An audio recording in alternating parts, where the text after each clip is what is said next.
Bueno, muchas gracias, doctora Alejandra Mampel, por la presentación.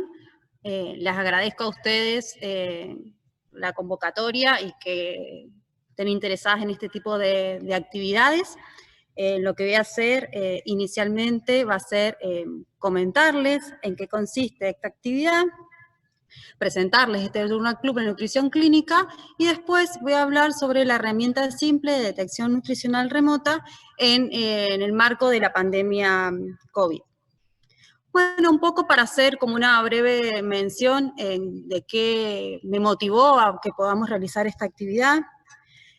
Cuando nos ponemos a pensar a dónde buscar información científica, todas nuestras mentes se van a Google, por supuesto, y pese a que esto es así, hay estudios que han demostrado que es una herramienta de búsqueda muy común entre los profesionales de la salud y que todos los profesionales no destinan más de 3 minutos a su búsqueda de información.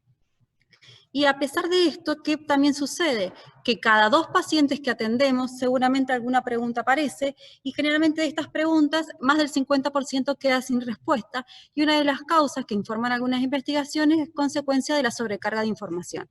No hablemos en estos momentos donde vemos la gran cantidad de artículos científicos desde todas las áreas de la salud con respecto a COVID, mucho más esto se ha incrementado. Algunos datos de otros países que muestran que el 80% de los profesionales jóvenes utilizaron Google como herramienta de búsqueda al menos una vez por semana, y en Estados Unidos también. Entonces esto nos pone como en riesgo de ver de dónde estamos leyendo y qué estamos leyendo para después aplicarlo a nuestros pacientes. Bueno, esto en realidad es para que veamos solo algunas de las revistas que tenemos en nutrición. Fíjense, son todas herramientas, son todas revistas de habla inglesa, me faltó de internacionales, me faltan acá todas las argentinas, como la Sociedad Argentina de Nutrición, Diaeta, del SLAM. Entonces, fíjense que es muchísima la cantidad de información que manejamos a diario, entonces a veces es muy difícil hacer foco en una búsqueda oportuna. Y bueno, sin más que decir, fíjense, hay datos que muestran que habría que leer 627 horas por mes para estar actualizado, o bien 200 artículos por mes de 10 diferentes revistas. Creo que ninguna de nosotras está en condiciones, por una cuestión lógica de compatible con la vida, poder realizar esto. Yo hice el cálculo, serían como 26 días que tendríamos que estar leyendo para poder estar a la vanguardia con todos los temas vinculados a la nutrición. Entonces surge esta propuesta de Journal Club en Nutrición Clínica, donde es justamente un espacio para compartir el conocimiento basado en la evidencia, para que después lo podamos trasladar a nuestros pacientes en base a los diferentes entornos de trabajo que tengamos. Para contarles un poquito de esto, este proyecto fue presentado en el mes de febrero, específicamente el 25 de febrero, al coordinador de medicina interna, el doctor Jorge Juri. Hoy es el actual director del hospital, el cual siempre ha sido como muy abierto a todo tipo de propuestas. Después al doctor Perinetti, el director académico, que también avaló que se puede realizar esto, pero nos encontramos con el inconveniente de que esto iba a iniciar en el mes de abril, y consecuencia de la emergencia COVID, se suspendieron todas las actividades presenciales, porque esto lo íbamos a hacer acá desde el hospital. Entonces cambiamos la modalidad a virtual con Zoom, como hemos propuesto, y bueno, y también agradecerle que me acompaña hoy la doctora Alejandra Mampel, que hoy es la directora académica del hospital, y bueno, está haciendo de coordinación de esta actividad.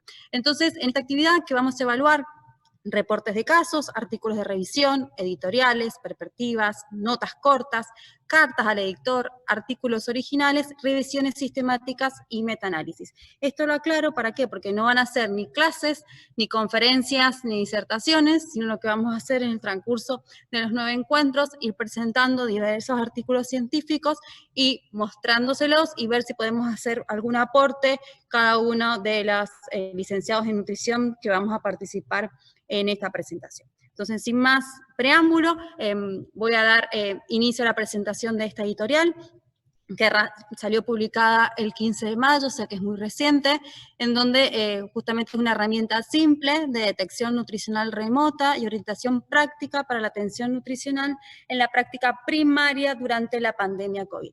Esta editorial fue publicada en el Clinical Nutrition, que es una revista con un factor de impacto alto para las revistas de nutrición.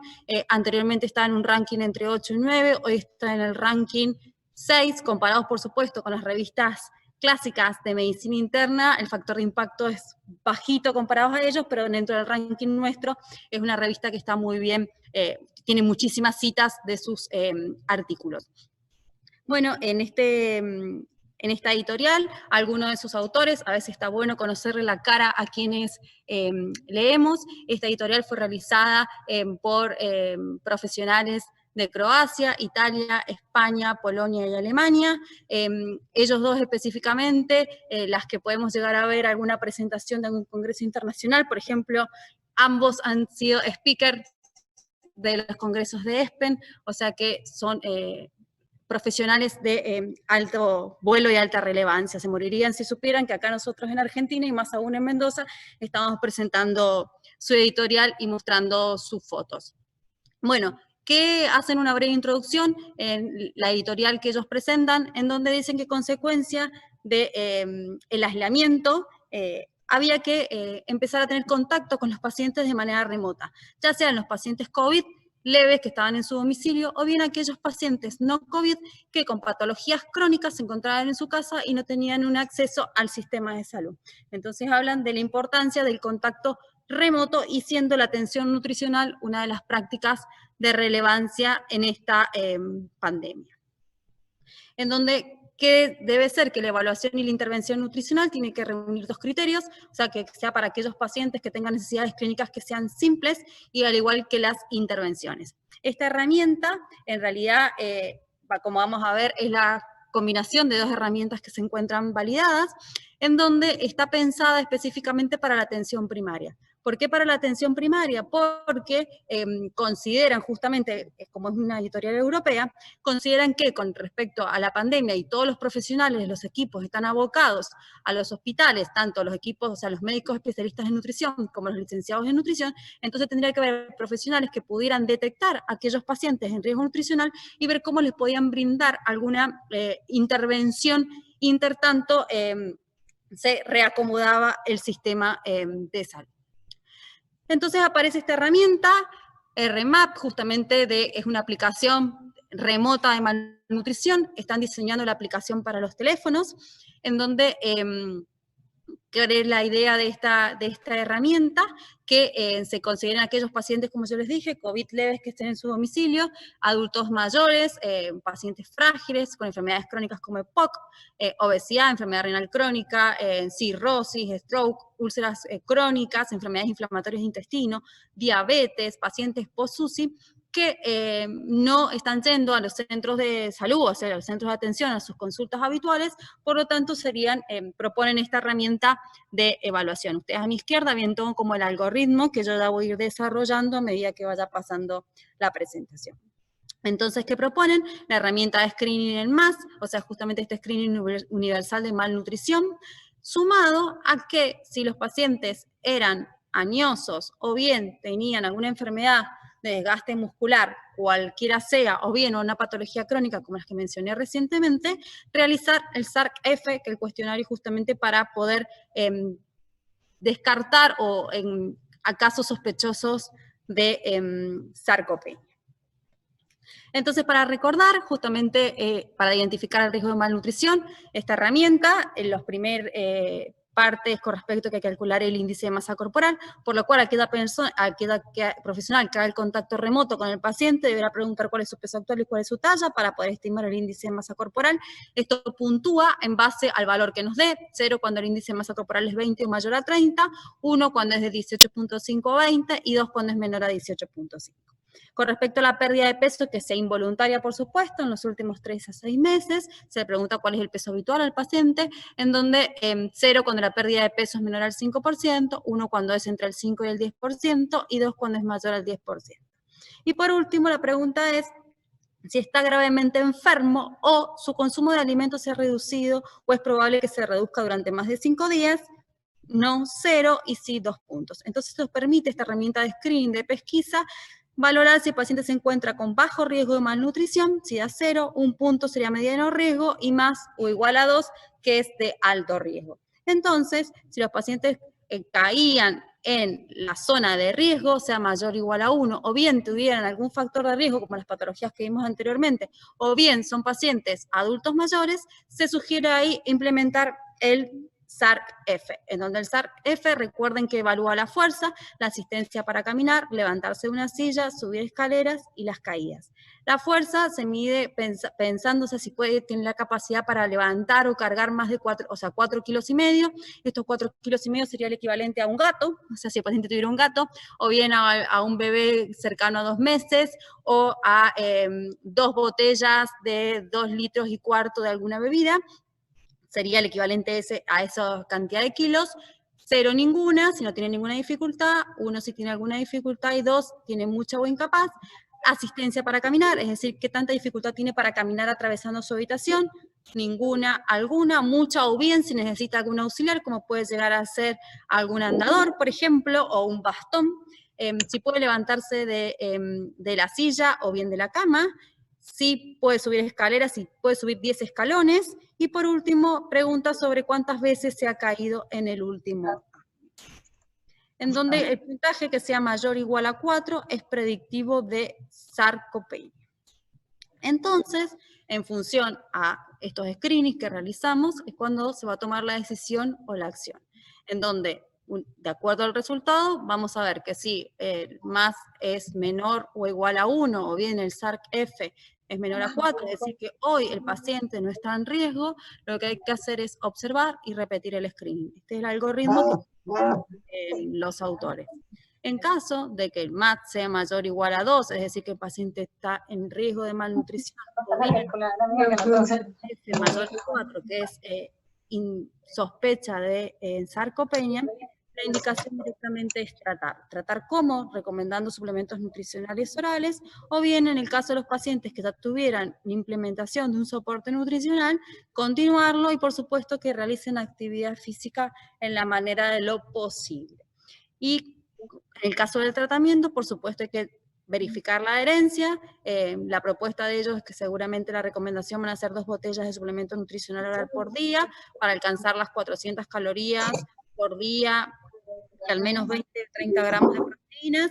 Y acá plantean la ayuda para la energía del paciente, que se consulte a un dietista clínico, a un médico del hospital o implemente la política local. Entonces acá, con esta herramienta sería para que puedan intervenir en los pacientes que estén en riesgo. Les pido, por favor, si pueden silenciar, ahí hay un micrófono abierto. Gracias. Entonces, la intervención, ¿cómo sería? El aporte calórico de 25 a 35 kilocalorías por kilo de día, proteínas, más de 1 gramo de proteínas por kilo día, y asegurarnos el requerimiento de los micronutrientes. O sea, asegurar que cubra la recomendación normal, no dar megadosis. Hacen algunas recomendaciones en caso de disminución de la masa muscular y de la función para dar HMB, leucina y vitamina D, pero sin mayores detalles al respecto. La utilización de EPA en caso de pacientes oncológicos, y en heridas crónicas sugieren arginina, zinc, HMB, glutamina y vitamina C. Y hacen también algunas consideraciones especiales en cuanto a pacientes con enfermedad renal crónica, donde sugieren modificar el contenido proteico a no más de 0,6 gramos de proteína por kilo de peso por día, en el caso de los pacientes diabéticos que sean fórmulas con bajo índice glucémico, en el caso de disfagia, por supuesto, modificación de textura y espesamiento de los líquidos, y en los pacientes con mala absorción, específicamente mencionan lo que es enfermedades inflamatorias de intestino, síndrome de intestino corto, pancreatitis. Bueno, proponen fórmulas basadas en péptidos con triglicéridos de cadena media. Entonces, hasta ahí es esta editorial que yo les presenté, que es esa propuesta de herramienta, y lo que yo voy a presentar ahora es justamente ver qué coherencia tiene esta editorial o esta herramienta que proponen con la literatura y con la evidencia científica disponible. Este trabajo me pareció importante traerlo, es específicamente también publicación reciente del 13 de mayo, es uno de los primeros trabajos que evalúa herramientas de screening en pacientes con COVID, pensando en esto, que vimos, como en los slides anteriores, que los pacientes, esta herramienta que propone, esta herramienta remota, también sería para los pacientes con COVID leves. Bueno, en este caso, este estudio incluyó adultos mayores, 141 adultos mayores, en donde los realizaron distintas herramientas de screening como el NRS 2002, el MAS, el MNA, la versión corta por supuesto, y el índice de riesgo nutricional.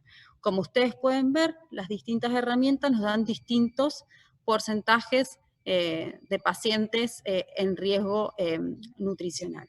Entonces lo que ellos evaluaron también era ver cómo influía este resultado del screening en mayor estancia hospitalaria, o sea, que veían que aquellos pacientes en riesgo de malnutrición tenían mayor estancia hospitalaria, mayores gastos hospitalarios por supuesto, menos apetito, mayor pérdida de peso y mayor severidad de la enfermedad. Pero que encontraron que con el MAS no predijo los resultados clínicos adversos. Entonces esto lo traje justamente porque una de las herramientas que están proponiendo en este estudio, que desde el vamos, o sea, es retrospectivo, o sea que ya tenemos esa limitación, que no comparó estas herramientas de screening con una herramienta de evaluación nutricional como podría ser la valoración global subjetiva o el MNA completo. Pero bueno, específicamente, o sea, pese a todas estas limitaciones, en este caso, el MAS justamente no predijo ninguna de los que mencioné recién, solamente la disminución del apetito y la mayor pérdida de peso a los pacientes. Y acá, como podemos ver en esta tabla, que siempre me resulta importante como mencionar, que no sigamos considerando el índice de masa corporal. Fíjense, usémoslo para estudios epidemiológicos, pero fíjense qué mala correlación que tiene, porque si nosotros vemos los pacientes con sobrepeso, por IMC vemos que cerca del 30%, de acuerdo a los distintos tipos de herramientas de screening, se encuentran en riesgo de malnutrición, y fíjense más arriba, en los índices de masa corporal normal, cerca del 60% también se encuentran en riesgo de malnutrición. Por lo tanto, seguimos alentando a que hay una muy mala coincidencia entre el uso del índice de masa corporal y las herramientas de screening. Algo que también, cuando yo quería mostrar este estudio, justamente por las herramientas que habían utilizado, pero también, aparte de las limitaciones que le mencioné previamente, si es una población de adultos mayores, sabemos que el punto de corte para el índice de masa corporal es más elevado, generalmente uno habla de sobrepeso con un índice de masa corporal mayor a 27 o bien mayor a 28, y bueno, y en este caso esa discriminación por ser adultos mayores no fue tenido en cuenta, digamos, eso fue como un análisis que yo fui haciendo a medida que leía. Por lo tanto, para este trabajo, que es uno de los primeros que evalúa las herramientas de screening específicamente en pacientes con COVID, demostró que el NRS 2002, el MNA, la versión corta, y el índice de riesgo nutricional, que recuerden que considera el valor de albúmina y también el peso actual y habitual del paciente, son útiles y prácticos para detectar en el adulto mayor con COVID el riesgo de malnutrición y quienes podrían ser necesiten una intervención nutricional. Una de las también limitaciones del trabajo justamente es que tampoco evalúo solamente, no evalúo nada de funcionalidad ni nada de masa muscular. Bueno, esta es una reciente posición de la Academia de Nutrición y Dietética, en donde hizo una revisión sistemática, la verdad que es excelente, 100% recomendable, que fue publicado online en diciembre del año pasado, y bueno, salió en la revista en abril de este año, en donde lo que hace fue hacer una revisión extensa de los últimos 20 años sobre todas las herramientas de screening nutricional disponibles. Se encontraron con más de 30 herramientas, por lo tanto tuvieron que aplicar diferentes criterios de inclusión, como que ser más estrictos al momento de evaluar los trabajos. Entonces, lo que hicieron fue incluir todas aquellas herramientas que tenían al menos 4 estudios en los cuales habían sido validadas estas herramientas, que a su vez tuvieran más de 20 pacientes en cada uno de los grupos, tanto intervención como control, y que a su vez hubieran sido comparadas con una herramienta como ser la valoración global subjetiva o el MNA. Entonces, después de aplicar, y que sean pacientes adultos, después de aplicar todos estos criterios, se quedaron solamente con estas 6 herramientas, con el MST, el MAS, el MNA con la versión corta, el SNAC, el MNA con la versión corta que utiliza el índice de masa corporal, y el NRS 2002. Entonces, en base a eso, se limitaron a trabajar sobre 67 artículos, la búsqueda inicial fue de más de 25.000, después con aplicación de todos los filtros quedaron en 500, y terminaron con 17 trabajos de investigación que mencionaban o mostraban, digamos, la validez en distintos tipos de población. Entonces, fueron informando lo que es sensibilidad, especificidad, el valor predictivo positivo y negativo, la validez general, el acuerdo, la fiabilidad de la herramienta, la generabilidad y el grado de evidencia. ¿A qué llegaron ellos en esta revisión sistemática? Que la verdad metodológicamente es bastante rigurosa, que el MST, que ya vamos a ver, es una herramienta que tiene una buena, o sea, moderada en todos los aspectos que se evalúan, y que tiene una buena generabilidad, por lo tanto le pone una evidencia 1 con buena y fuerte. Mientras que el MAS, como vimos recién, en realidad, como ven, algunas, como puede ser la validez general es alta, pero al momento de la generalizarlo a todo tipo de pacientes era muy justo. Por lo tanto, la evidencia no fue fuerte para esta herramienta de screening.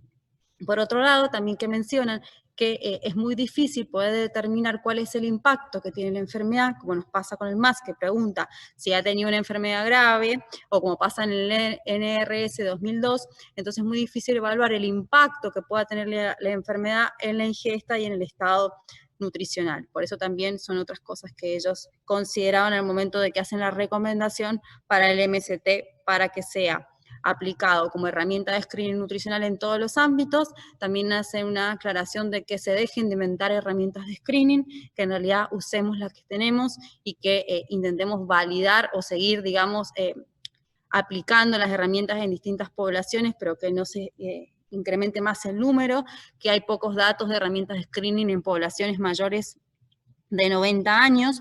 Entonces, bueno, ir validando las que ya contamos, y que justamente esto de que sea general para todos, es que dicen que no es que deberíamos aplicar herramientas según el paciente, sino que una sola debería ser, como en el caso del MST, que por lo que mostraron los trabajos, que se puede utilizar en entornos agudos, de larga estancia, en rehabilitación, en ambulatorios. Ustedes, creo que hay una publicación de la Sociedad Argentina de Terapia Intensiva donde habla justamente de la rehabilitación como herramienta, menciona el MST, en distintas situaciones, tanto ambulatorios, pacientes oncológicos, clínicos. Entonces ellos proponen que, y les digo que la verdad que es muy serio el trabajo que han realizado, para utilizar esta herramienta de evaluación en lugar de las otras. Este es el MST, para aquellos que no recuerdan, en donde es muy simple, no hay que hacer ningún cálculo, solamente se pregunta sobre la pérdida de peso, por supuesto de manera involuntaria, y si dice que si el paciente, se evalúa cuántos kilos perdió, y si la ingesta, o sea, si come mal por disminución del apetito, sí o no. Entonces, simplemente con estas dos preguntas podemos identificar a aquellos pacientes que estén en riesgo o bien no. Aquellos que no estén en riesgo deberían ser reevaluados en el transcurso aproximadamente de una semana, o bien según lo que consideremos en el entorno en que lo apliquemos. En el caso de que esté en riesgo, la intervención nutricional tiene que ser clara. Y bueno, para ultimar otros detalles, entonces con esto yo lo que quería mostrar es que, pese a que es una combinación de dos herramientas que estén validadas, hoy por hoy, es más, me olvidé de comentarles, pero años anteriores había salido una revisión sistemática de las herramientas de screening, en donde justamente proponían la utilización del MAS y el NRS 2002, y al MST en realidad como que le bajaban un poco el pulgar por el hecho de que no había tantos trabajos. Hoy por hoy, recientemente, parece que eso cambió, por eso se los quería traer. Y bueno, estos últimos detalles es que dentro de esta herramienta aconsejan que los pacientes que tengan enfermedad renal crónica, el aporte de proteínas no debe ser mayor a 0.6. En realidad lo que me pude hacer es revisar que tenemos de evidencia al respecto. En realidad, guías de práctica clínica sobre malnutrición y enfermedad renal crónica hablan que tanto para la prevención sería importante que los pacientes en estadio 4 y 5 reciban entre 0,8 a 1 gramo de proteínas por kilo de peso por día. Si hablamos específicamente en población de adultos mayores, que esta herramienta también estaría destinada a ellos, porque habla justamente del envejecimiento y la fragilidad. En realidad faltan estudios para evaluar los efectos de las dietas bajas en proteínas en este tipo de pacientes cuando tienen una enfermedad renal crónica. Las guías CADIGO del año 2012 hablan de cuando hay un filtrado glomerular menor a 30, que se aporte 0,8 a 1 gramo de proteínas por kilo de peso por día. Hay algunas revisiones del año pasado que también hablan de 0,6 a 0,8, y las guías ESPEN próximas a salir, que están en periodo, digamos, de las últimas votaciones y revisiones de pacientes clínicos, o sea, hospitalizados con enfermedad renal crónica y aguda, hablan de 0,6 a 0,8. Entonces, eso fueron cosas que me fueron llamando la atención cuando uno lo analiza en detalle a esta propuesta. Por otro lado también, que mencionaban a las fórmulas oligoméricas para la mala absorción, y en realidad siempre esto queda como que hoy por hoy, en la mayoría de las patologías, sabemos que utilizamos fórmulas poliméricas, que en muchos casos cuando hay mala absorción nos va bien o obtiene mejor resultados las fórmulas poliméricas, pero por supuesto depende del paciente, y que en muchos casos uno inicia con una fórmula polimérica y después, si evalúa la tolerancia y esta no es buena o hay mucho débito o la causa que sea, uno recién plantea como segunda opción las fórmulas oligoméricas. Bueno, y con respecto a las recomendaciones que ellos también hacían en cuanto a los pacientes con heridas crónicas, en realidad recordarles que en Argentina existe el PRICUP, que es el primer consenso argentino de úlceras por presión, en donde hay un capítulo específico de nutrición en úlceras, que la verdad que es bastante interesante, y mencionan que hay pocos estudios de heridas crónicas y nutrición, y siempre se apunta a cubrir los requerimientos y no dar megadosis, ya sea de vitaminas, de minerales, o de vitamina C o de zinc, porque en realidad los beneficios no son buenos, lo mismo que fórmulas especializadas. La mayoría de los trabajos de investigación, digamos, con casos y controles, muestran que siempre a los pacientes que están desnutridos les va mejor cuando utilizamos fórmulas específicas, ya sea con el agregado de arginina, de zinc o de vitamina C, para la cicatrización o la recuperación de las heridas. Bueno, ¿y en qué concluyen los autores? Para ir cerrando, es que se desarrolló una herramienta de detección nutricional remota simple y rápida, que es verdad, como ustedes pueden ver, rápidamente con simples preguntas, esto lo puede realizar cualquiera, no hace falta que sea un experto en nutrición, como medida pragmática. La palabra pragmática creo que ha tomado mucho auge en esta pandemia, todo es pragmático, protocolos pragmáticos, o sea, todo sacado de la práctica, y creo que, bueno, por eso era un poco el análisis que yo hacía previamente, bueno, para ser utilizada en esto de la atención primaria, para la telemedicina justamente, y bueno, y también dejan como una puerta abierta, por un lado, bueno, con esto que están desarrollando ya la app para los teléfonos, y la otra es que a pesar de que dejan la puerta abierta por esto de que a pesar de que fue en respuesta a la pandemia COVID, por esto que se saturó el sistema de salud y hay un montón de pacientes que quedaron en sus domicilios sin sus seguimientos nutricionales, o bien que tenían cierto riesgo de malnutrición y no podían acudir a las consultas, deja como el mensaje de que pudiendo ser también adecuado para cualquier situación en el futuro, que pueda limitar esto de la posibilidad de poder ir al sistema de salud. Por lo tanto, como es una combinación de dos herramientas, las dos herramientas son validadas, pero no es que todavía no hay datos que muestren que sea como un buen predictor de algún resultado clínico, o que sea mejor pesquisa que cualquier otra herramienta, o bien que el MSP que podríamos utilizar, y sí creo que el SARC-F es una buena herramienta para poder justamente ver casos sospechosos de sarcopenia y después que ingrese el paciente al algoritmo para determinar qué grado de sarcopenia presenta. Bueno, en realidad hasta ahí era mi presentación. Voy a hacer los anuncios correspondientes. El próximo encuentro va a ser el 17 de junio, a cargo de la licenciada Natalia Pampillón, donde va a presentar un artículo sobre los efectos de la vitamina D en la función inmune, un artículo reciente, que es una gran alegría para todos nosotros ya saber que con tanta anticipación el cupo está completo. Posteriormente la vamos a tener a la licenciada Mariela Baurre, el 8 de julio, en donde va a presentar el efecto del consumo de aceite de coco en los factores de riesgo cardiovascular, una revisión sistemática y metaanálisis de ensayos clínicos, que esta revisión y metaanálisis fue publicado a principios de este año. Y después la licenciada Camila Luna, el 29 de julio, en donde presentará el consenso ASPEN sobre recomendaciones para el síndrome de realimentación.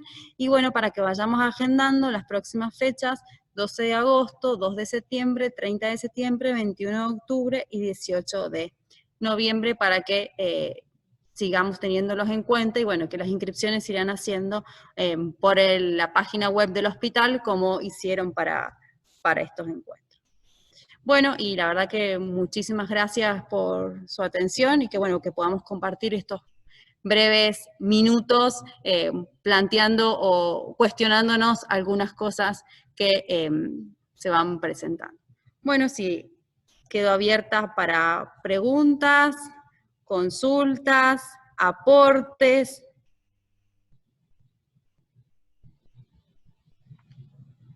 NASA, buen día. Te habla Eugenia Viati, no sé si me escuchas. ¿Cómo andas, Eugenio? Te escucho perfecto. Muchas gracias.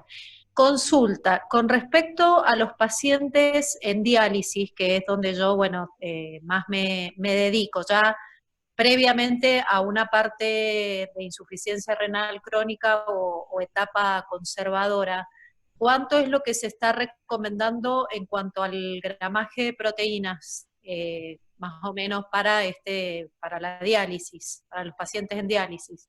¿O no ha variado de acuerdo a lo que vos estabas explicando? No ha variado, es 1.2 hasta 1.5 como mucho. Perfecto. Gramos de proteína por kilo de peso por día. Eso era la duda que quería consultarte. Muchas gracias y muy buena presentación, NASA. Bueno, muchas gracias. No sé. Una última preguntita. Para inscribirnos para el próximo encuentro, que es con Nati, ¿ya las que estamos ahora estamos inscriptas o tenemos que volver a hacer la inscripción? En cada uno de los encuentros va con una inscripción separada, distinta. Si vos te metés a la página web del hospital, ahí vas a ver que van a estar separados, digamos, las inscripciones por cada una de las temáticas. Y bueno, el de Nati Pampillón, ya cubrimos ampliamente el cupo la semana pasada, así que bueno, en ese veremos si podemos posibilidad de que alguno se baje y que puedan ingresar a que... Pero estamos hoy cuando se hizo la inscripción, entonces, porque yo me inscribí, ya decía justamente hoy y el próximo miércoles estaríamos abarcando. En los dos formularios, en este y en el de vitamina D, estás inscrita en los dos. Perfecto, muchas gracias, buen día. Gracias. No sé, ¿alguien iba a hablar? Hola, ¿qué tal? Buen día, Leticia, habla, ¿cómo están? Bueno, primero que nada, Nazarena, te felicito por la presentación y la apertura del ciclo, muy interesante. Y yo me quedé pensando en esto que vos decías, ¿no? De ya hacer una herramienta, o sea, lo están desarrollando como una herramienta web, pero me parece que como un segundo paso me parece que desde lo metodológico deberían de hacer como una nueva sensibilidad y especificidad del método, porque calculo que, bueno, que va a haber diferencias, va a haber bastantes diferencias, también depende de la población. Creo que ahora en la COVID, apuntando al adulto mayor, el SARC va a ser muy positivo, pero bueno, habría que ver en otras circunstancias. Así que bueno, más que nada de felicitaciones y bueno, y muy buena propuesta. Muchas gracias. Bueno, para la que no la conocen, ella es la licenciada Leticia Peralta, es nutricionista, trabaja en el Hospital Posadas en Buenos Aires y es la actual secretaria del capítulo de licenciados en nutrición de la Sociedad Argentina de Terapia Intensiva. Así que bueno, un honor, Leti, que te hayas conectado y que nos des tu aporte, que siempre, bueno, estás muy formada metodológicamente hablando, ella está haciendo el doctorado, así que bueno, muchísimas gracias por tu aporte, la verdad que está muy bueno. No sé si alguien quiere A ver. Gracias por la presentación, no, nada, eso solito.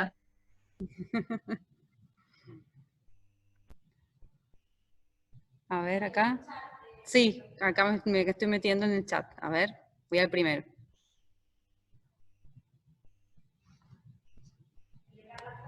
Sí, ahí.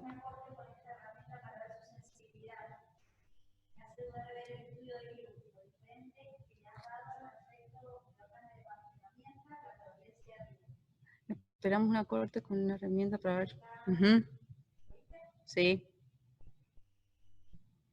Sí, exactamente. Eso te hace dudar eso del estudio, y lo otro también que ahora que mencionás, lo recuerdo, es que ellos en ese trabajo, ¿qué hicieron? El MAST, como la pregunta de que si el paciente está gravemente enfermo, consideraron que sí, pese a que la definición por VAPEN, o sea, cuando presentan, hacen la herramienta el MAST, dice que si el paciente está gravemente enfermo y la disminución de la ingesta, y que el gravemente enfermo es aquel paciente crítico, aquel paciente con un stroke, aquel paciente que no se va a poder alimentar durante más de 5 días, y ellos quisieron en ese trabajo directamente consideraron a todos los pacientes COVID como grave, entonces les daba como alto riesgo, 2 puntos, entonces directamente tomaron ese dato para hacer la estadística. Entonces yo creo que por eso también puede haber sido, digamos, el resultado que ellos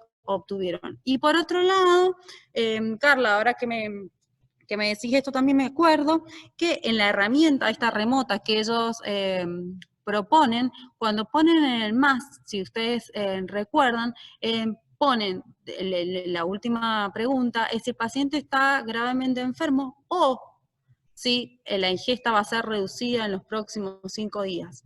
No habla del y como es la herramienta original. Entonces yo creo que también ahí, cuando uno le cambia, en este caso que es una palabra no menor, que sea o i, le cambiaría un poco seguramente la sensibilidad, la especificidad y la validez al momento de cambiar a una palabra. No sé si te sumo o te resto, Carla. ¿Alguien quiere hacer alguna consulta, algún aporte? Pueden abrir y comentar algo. Carla, vos no sé si lo querés comentar.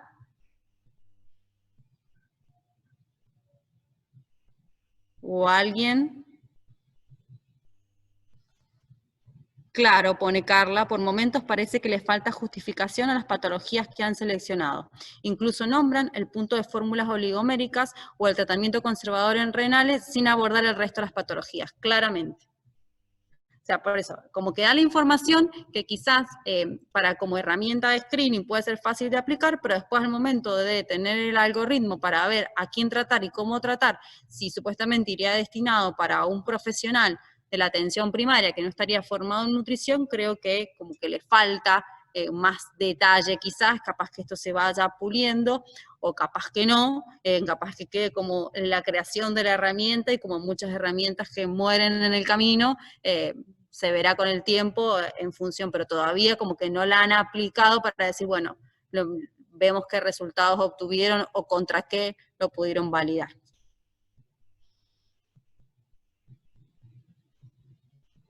Claro, después dice yo depende de la interpretación del profesional. No sé si hay alguna inquietud, algún otro aporte que quieran realizar. Tenemos algunos minutos. Si alguien quiere que les comparta el DOI del artículo, los paso para que lo puedan leer en detenimiento, también, eso podría ser.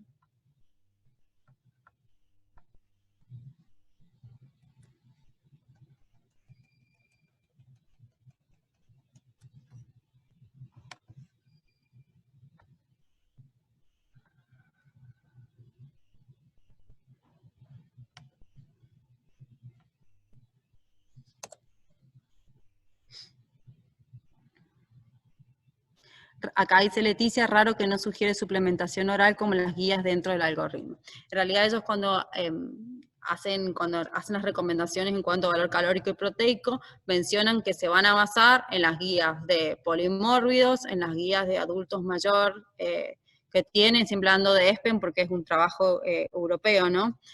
Como que se van a basar en las guías de práctica clínica, pero no mencionan ni siquiera las guías COVID y eso que ponen pacientes con COVID leve, o sea, como que no mencionas tampoco a las guías. Si nombra los suplementos orales, a veces esas 400 calorías y 30 gramos de proteínas de ESPEN me hacen ruido, no es lo mismo ese aporte para cualquier paciente y a veces uno se agarra mucho de esa recomendación estandarizada.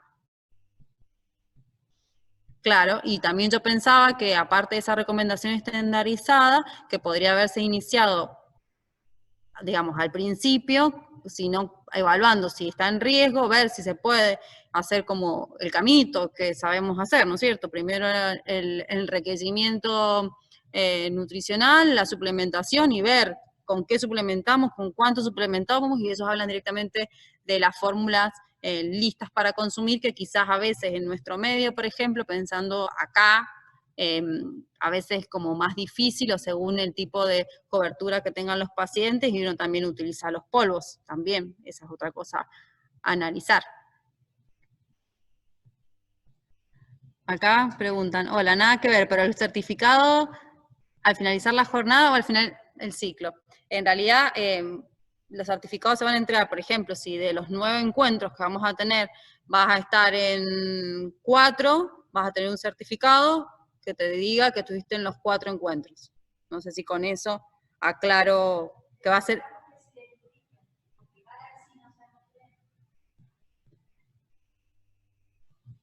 Ah, gracias, bueno. Claro, dice acá Carla, que además no va a ser lo mismo suplementar a un paciente de 45 kilos que uno de 75, no. Claramente que no, pero insisto, yo creo que estas cosas, igual que como todos los protocolos que están dando vuelta en el marco de la emergencia COVID, justamente es por eso, es por la emergencia, como para apagar el incendio, poder acceder a esos pacientes que están en su casa y que por lo menos tengan alguna mínima evaluación y que se les pueda intervenir con algo, hasta tanto pueda ser evaluado por los especialistas que están dedicados justamente a todos los pacientes que están en el transcurso de su internación y que no dan abasto. Eso es lo que creo yo y que considero que puede haber pasado, como cuando leemos los protocolos que tienen, que también son sumamente agresivos de inicio, pero por eso, porque no dan abasto para poder evaluar o intervenir a cada uno de los pacientes, como hoy por hoy hacemos cada una de nosotras en nuestros lugares de trabajo. No sé si hay alguna otra cosa más. Si no, vamos a ir cerrando, y bueno, espero que les haya gustado este tipo de actividad, porque esa es la idea, es presentar los artículos y poder hacer algún comentario o algún análisis de la evidencia disponible, y que se pueda generar un espacio. Esta actividad ha sido creada para ser presencial y tener las discusiones cara a cara, pero bueno, claramente no lo pudimos hacer, bueno, los esperamos para, acá me ponen... ¿A partir de cuándo se puede inscribir al tercer encuentro? El tercer encuentro va a ser el 8 de julio, por lo tanto, calculo que va a ser posterior al encuentro que tengamos de vitamina D del 17 de junio. Calcúlenle que unas 2 semanas antes va a estar abierta la inscripción, y si van siguiendo la web del hospital, en la página del Journal Club van a poder ver, o sea, en el sector del Journal Club van a poder tener acceso para poder inscribirse.